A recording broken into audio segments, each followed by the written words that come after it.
হুম, প্রিয় দর্শক, আমাদের সনাতন ধর্মে যে মা দুর্গা, আমরা যে দুর্গা পূজা করি, এই দুর্গা পূজাতে মা দুর্গার যে ৬০জন সন্তান আছেন, এই ৬০ সন্তান কিন্তু আমাদের হিন্দু ধর্মের যে ৬০টা যে বর্ণ বা যে জাত ধরা হয়, সেই ৬০টা বর্ণকে নির্দেশ করে।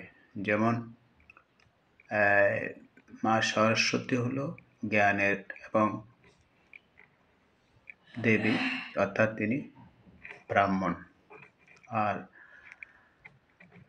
মহাবীর কার্তিক, তিনি হলেন ক্ষত্রিয় এবং তিনি যোদ্ধা, তিনি যুদ্ধ করেন। আর মা লক্ষ্মী হলো আমাদের ধন এবং প্রাচুর্যের অধিকারী, তিনি হলেন বৈশ্য। আর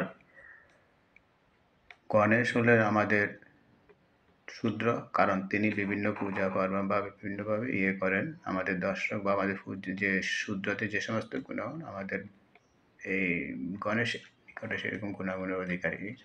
অর্থাৎ আমরা যে দুর্গা পূজা করি, এটা সার্বজনীন।